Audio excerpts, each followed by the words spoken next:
think one of the main reasons I agreed to do this interview is the exposure to other females and young females to know that this job does exist and there are people doing this job. There's not many of us. I think there's probably only about 10 that have trained to the same level that I am.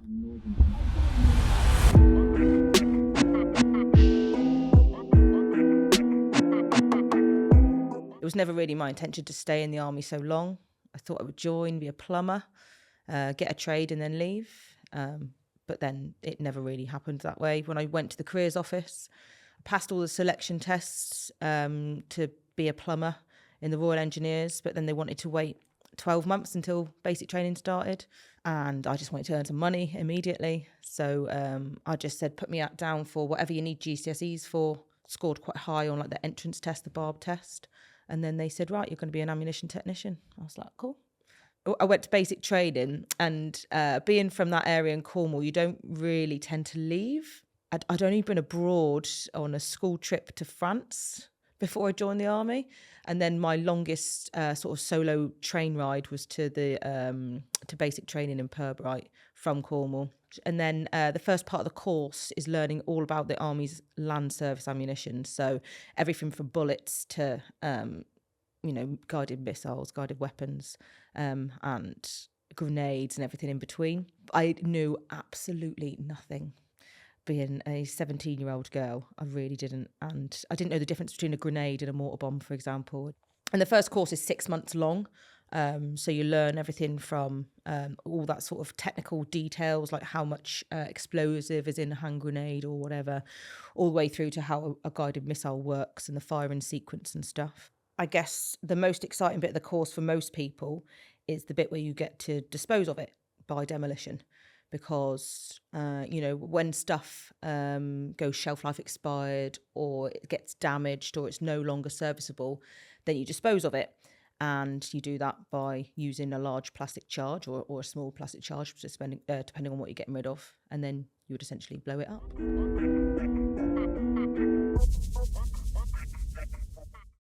Essentially, I went to Iraq in 2006, I want to say. I just turned 18. That was my first time on a plane.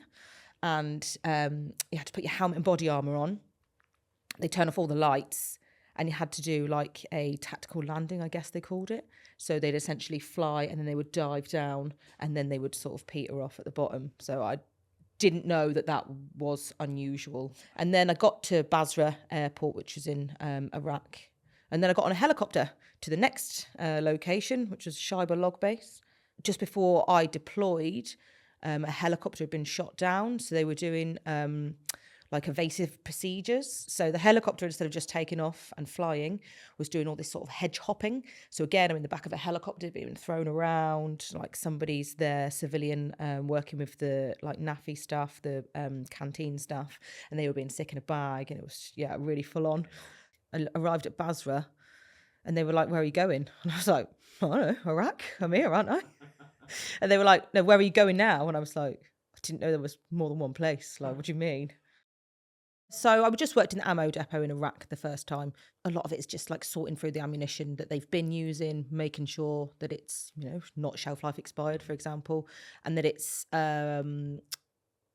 we sort of say free of splits, cracks, dents and corrosion. They're the sort of, basic signs to look for. If it goes to somewhere abroad like Iraq or Afghanistan, then the heat and the cool will make the explosive degrade quicker. And then certain explosives, when they get old, start to like break down or crystallize, become more sensitive.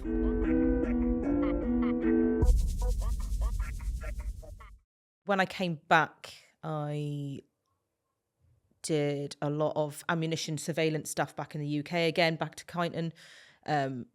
And then all the sort of 105mm shells, which are the artillery shells that are fired out of the field guns, they came back from Iraq. And one of my jobs for about a year was to hoover the sand out of the boxes, wipe the shells down, put the cartridge cases into a gauge to make sure that they would fit in the gun barrel, stencil a little T on it to say that it had been to Optelic, and then repackage it and send it off to whichever conflict it was going to, or back to storage or whatever. That was my job for about a year. During this point, I went away skiing and I broke my back. So I was going down a hill. I was sort of messing around a little bit. Somebody got into my way and I couldn't stop. So I thought I'd go and land on a nice pile of snow. But it was where the snowplow had been. So it was like compacted ice. It was like hitting a brick wall. And essentially my legs went up, my bum hit, and everything compressed. And one of my vertebrae shattered. And then one above had a hairline fracture. And essentially now I've got metal plates in there which fuse 5 vertebrae together. That was wild. I was only 20 at the time. So it was like obviously really at the beginning of my army career. After I initially hit the slope or the ice wall, if you like, you know when you're like winded and you think, oh, fuck, that's really hurt. But then you're like trying to catch your breath. And then this like wave of pain came and I was like, oh, I'm actually not going to catch my breath. Like I've hurt myself here. I do have like quite a vivid memory at that point of somebody sort of slapping me awake because I'd passed out. And I was like, you fucking joking me? Like, I'm in so much pain. Just let me be. So I was in France. I went to Grenoble hospital. But when they initially got me into hospital, I think they were sort of thinking I hadn't really hurt myself that badly. So they gave me a drip and I could read the drugs and it said paracetamol. And I was like, I don't want this. Give me something else. And they did a scan or they did an x-ray or whatever they did. And then the doctor didn't speak in English. So then he came in to tell me what was going on. And he said, you have your back. And I was like, what's he saying? He's like, back. And I was like, is he trying to tell me I've broken my back by going like that? So yeah, that was my spine, essentially, broken my back. Then I went to Grenoble for 2 weeks and they did the surgery, which took, 15 hours to, fit all the metal plates, put it back together, fuse them together. And then that was me for, I think, around 4 months. At this point, I think somebody said to me, you'll never do EOD now. Explosive ordnance disposal. That's bomb disposal. You'll never do bomb disposal now. And I was like, oh, will I not? And I thought, for you to tell me that I can't do it. And I think that's where the big drive then came from, as in like, well, I will do it or I'm going to get out. At that point, I couldn't walk, learn how to walk again, all of that good stuff. It took about 4 months, I'd say, before I was, fairly comfortable, still on painkillers, but just to take the edge off rather than to function, I would say. So I deployed to the Falklands because they've got a really good rehab and gym facility out there. And again, like I was trying to make this recovery, but it was really public and in front of everyone because everyone knew about the injury. And I felt like I was just like being watched all the time to see, my progress. So I thought if I just get away, have a good 6 months to figure out whether I'm going to be able to do this or not, and then come back and figure it out. Similar sort of job as before in an ammunition depot, but this time I did lots of like monitoring of missile firings and like disposing the odd rogue missile or whatever, which was quite cool. But on the back of that tour, I did make quite a good recovery. I think I got to the stage where I could run 13 miles without stopping, pain-free. I could pass all my fitness tests again.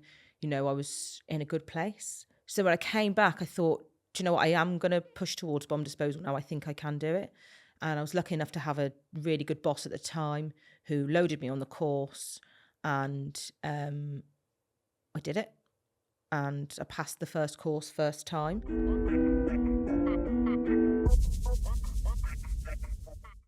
There's loads of different parts to EOD. And actually the conventional munitions disposal, which is like of a shell or a grenade or something that the builders have dug up, that's easy because you know what it is, you know how it works, and you've got all the time in the world. But when it's an improvised device, you don't really do a lot of them for real because in the UK you don't really have that many. You may have a few hoaxes which somebody's put out to cause disruption, or you may have falses, which is something that's been called in unnecessarily. It wasn't anything to start with. You only really learn the IEDD part of it the improvised explosive device disposal part of it by doing training tasks. And some of these tasks can be really mental, because the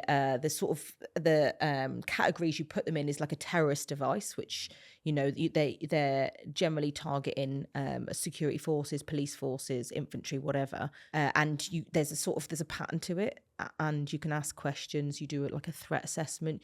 You figure out why they're being targeted, and then work out the type of bomb they would put there. But with crim cranks, as they call them, which could be just any mentalist in the streets putting out a device because they're just a little bit rogue, or they're criminals and they're doing it to protect drugs or, to harm somebody. Those ones are really difficult, I found, and I couldn't really get into the heads of a crim crank and try and figure out why they were putting those devices out there. So those were the ones that caught me out. Hi and welcome to Deep. We're a brand new channel from the team behind such shows as Agree to Disagree, Minutes Within the Gap, to name a few. And now we've launched this new channel to keep telling stories. And we'd love to hear what you think. So if there's a particular person you want to hear from, a particular theme that you want us to cover, please drop us a comment, and also like and subscribe for more. Thanks. Now back to the story.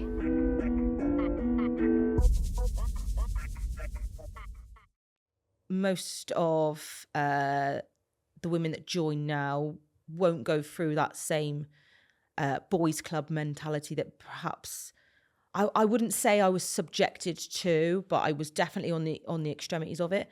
There is one female soldier that went before me that did all of the courses before me, my hero. So I don't know if maybe her going first and them being so focused on her and worrying about her and her being part of their peer group, they just didn't notice me coming. Or maybe they like me more, I don't know. Sorry, Richie. And essentially, there's a lot of female officers now. They sort of come and go. We've had some really, really good female officers, which is great for, the younger women coming through. I think one of the main reasons I agreed to do this interview is the exposure to other females and young females to know that this job does exist and there are people doing this job. There's not many of us. I think there's probably only about 10 that have trained to the same level that I am. 10 women, that is, and or soldiers, I should say. There are more officers that have been. Kit and equipment wise, I think the army is getting better generally. Some of the body armour is coming in smaller sizes. They're thinking about women when they design, just normal kit. Boots, for example, come in a smaller fit, like medium fit and stuff like that. So I think everything is improving. There's lots of, work on inappropriate behaviours that have been published recently, and it gives like clear black and white on what's appropriate and what's not. And I think going back 20 years, I won't share some of the stories because it's not the place for it now. And you don't realise until you look back on that how inappropriate some of the stuff that happened was, until you're looking at it from now, I guess.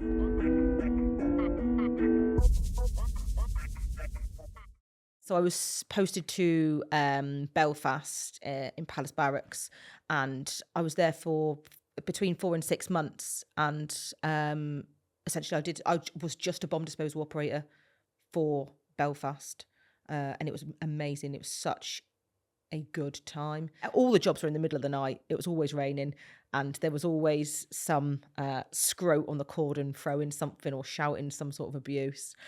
And essentially, just seeing what the police deal with out there, you think, yeah, fair play. That's a lot. The team is made up of you, and number 2, an ECM operator, which is like electronic countermeasures operator, and then an escort, normally an infantier, but sometimes it will just be a driver or whoever, depending on where you are. But essentially, most of the jobs we did were hoaxes, just like cars or pipes that were empty that had been thrown or whatever, and quite a lot of finds, so pipe bombs that had been left that were intact devices, but they weren't armed, or they weren't lit if they were igniferous ones, like with a firework fuse or something out of it. Most of the stuff we did out there was done with the robots. So at the time it was a robot called a wheelbarrow, and up until probably 10 years ago, we were still using that wheelbarrow, and it was the first robot pretty much that the British operators had. and it's been in service since the 70s in some form or other. It's just got better and better since then. We don't have that anymore. It's been replaced, but I think we all miss it. It had cameras that looked like, well, sometimes they were upside down. Sometimes you'd look at the camera and it was constantly doing this. So you'd sort of have to like wait for it to come back round to what you wanted to look at. Most of them were in black and white, and the ones that weren't, the reds were like over the top saturated, so you couldn't really tell what was going on. You might be looking at something that was like a penny size, but in the camera it would look like it's a dinner plate sized. So in Northern Ireland at the time, a call would go to the police from whoever. It could be a nefarious character that are calling them in to a device, or to harm them, or to trap them in an area to do something to them. Or it could be a member of the public that's come across something. We get a lot of dog walkers finding things, and they may have come across something that looks suspicious. Or it could be just the policeman finding it themselves when they've gone to, somebody's house to arrest them. Or it could be the threat of something, someone's threatened the police or something. So generally it all goes through the police. And then it goes through an operations room in Northern Ireland, or if you're in the UK, it would come to us. And then they would decipher what kind of call it is, and then give it a task number. So it would either be an IEDD task or a CMD task, which is conventional munitions disposal.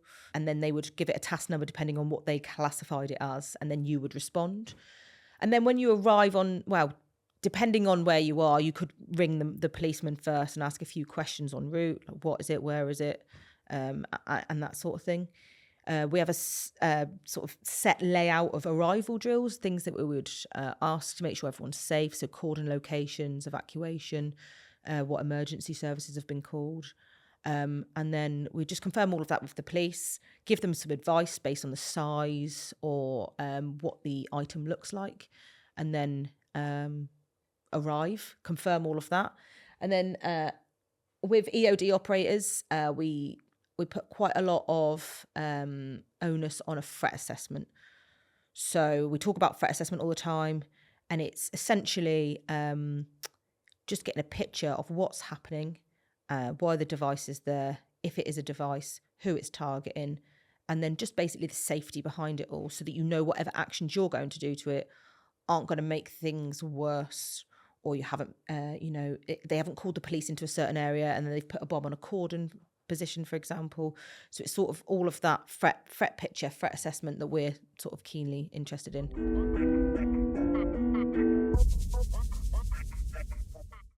Once I went back to Kyneton after the Northern Ireland tour, and I went and did my high threat course or my advanced course, then I did specific to theatre training, an STT, which was specific for Afghanistan, and I knew that I was deploying there. I was like 23 or 24 at the time when I was going through this training, so I was super young still.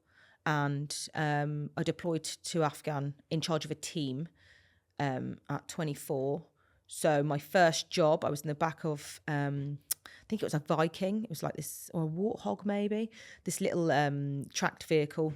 Again, I was like super new. I didn't really have a clue what was going on with like the operation and stuff like that. I knew what to do if somebody had found a bomb, but I didn't know the wider picture, to be fair. So we pulled up, somebody, the driver had said there was a device that had been found, an explosion had happened, so they wanted us to go and do some exploitation of the scene. This was my first real job where I was like, what the f*** is happening? The doors opened, and then we were right on the scene where the explosion had just happened, which is not what's supposed to happen. And then I think because I was a female, everyone assumed I was the medic, and then started bringing all the casualties over. And I was like, oh no, dude, I don't know what to do in this situation. Like, somebody hand me some gloves, I'll have a go.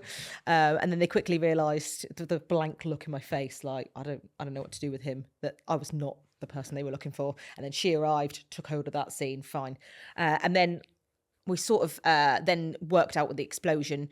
There's loads of different techniques and tools that we've got in order to figure out what had happened. But the main sort of purpose there is to make sure whatever patterns that were set by that patrol in order for that explosion to happen won't happen again, essentially. So learning from from the scene, learning from the type of device it was. It was a command wire, essentially. This would be the Taliban, yeah. So essentially, a command wire is a length of wire, usually about 100 odd meters long, in this area anyway. And it goes into a vulnerable point or a vulnerable area where they know that you're going to go through. So like a channeled point, maybe a river crossing, a bridge, culvert, something like that. And they know that you're going to go there. So they just literally put a battery on the other end of the wire, and then they'll set the device off when you're there.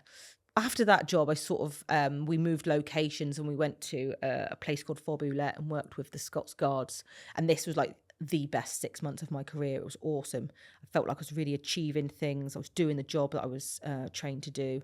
And this is where I learned everything about, being bomb disposer, in my opinion, is doing the job and getting that experience. We literally had a leaf blower, like the orange and white leaf blower that you see people blowing leaves with.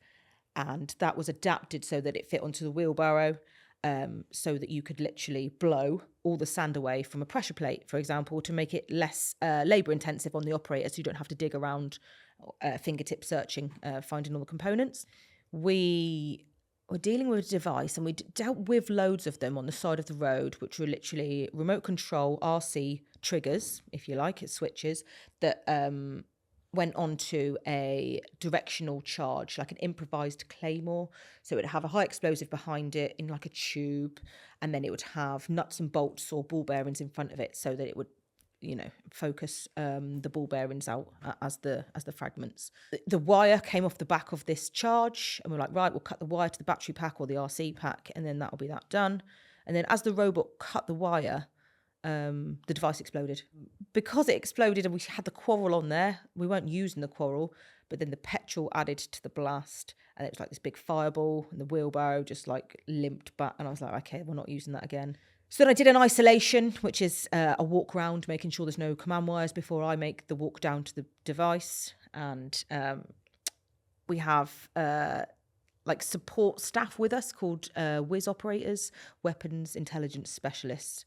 There's a lance corporal that was there at the time. I was a sergeant at the time, that was decided to go over the radio to tell me what his assessment of the device was. I was like, brilliant, mate. Like, it doesn't matter now, does it? I've initiated it, so let's just move on. Anyway, it turned out to be not a command wire or an RC pack. It was a victim-operated device, because people have been cutting the devices by hand. But there was no reason for it to be there. I didn't know that people were doing that. And there were so many people using this route that it was just unusual for it to be there. But that's what had happened. And then we had a little spate of them. We did the right actions from then on, and we were fine. But because that wheelbarrow was now out of action, poor little Bessie, got her onto the back of the truck, just about limped her on. But then it took about 48 hours for them to get me another one. We got called out to another job, I think on the same day, on the way home. And it was what we thought was a hoax device in the middle of the road. Another tactic of the Taliban was to call these devices in, get you pinned down into an area, and then just start firing rounds at you. So we were there, and they started, taking a few pot shots, and then we just leave that to the cordon troops to deal with. And then I think we got some helicopter support, and it sort of flushed everybody out. So I dealt with the hoax device, and then I sent the search team on a isolation. But then on that isolation, they found another device. So then I had to take my little dragon runner, the little tiny robot, and sort of send that off into the field to try and deal with that second device, which was like a 105 sized artillery shell with an RC pack taped to the side of it. So I cut the wires off of that. That was fine. And then we finished the isolation, and then there was another pressure plate floating in an irrigation ditch. So then essentially we finished the isolation. I knew there was nothing else coming in. I had all my electronic countermeasures. So I went down the road, checked all of the stuff that I'd done remotely, attached a bit of rope, which we call hook and line, because it's, again, a remote action, to the pressure plate, because I thought it was just in the ditch and it had come from somewhere else. So I wanted to move it so that somebody else didn't call it in later as a device. And then as I went back to the instant control point, I pulled it, and then it didn't pull. So it's like, right, okay, that's attached to something. So I asked the number 2 to get the little dragon runner, take it down there to have a look, and he was really close to the ditch where all this water was in. It's like an irrigation ditch for the fields. I was like, mate, can you not drive that any further forwards, because that's going to go into the ditch? And he's like, yeah, sound. And he literally, I don't know what he was thinking, but he went full forwards and straight into the ditch. So then I had to go back down the road. I knew at this point that that pressure plate was attached to something, so I had to search in manually through the water to place a charge on it to destroy it, and then go and recover the dragon runner out of the ditch as well. So when I got back, I was obviously furious at him. So any jobs from that point onwards, I was going to have to make a manual to. And like our main sort of safety thing is doing as much remotely as we can, so that the device is pretty much neutralised by the time we walk down to it. So then I was furious for future. I was more worried, I think, about what would happen in the future than the job we were actually on. So the job we were on was almost finished at that point. Luckily enough, we didn't have any more that day, and we had another wheelbarrow flown out to us.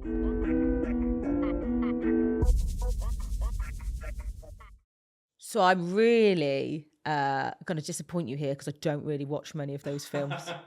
And It's fair, busman's holidays. I watched a little bit of Trigger Point, where she had to cut a wire right at the last second. And it's all for cinematic effect. So the robot, for example, that is what I would send down there. I wouldn't, unless somebody was going to die, I wouldn't put myself at risk.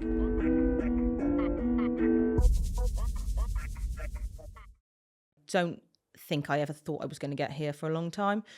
And I think you struggle a lot in the beginning with like imposter syndrome, which I think most people do.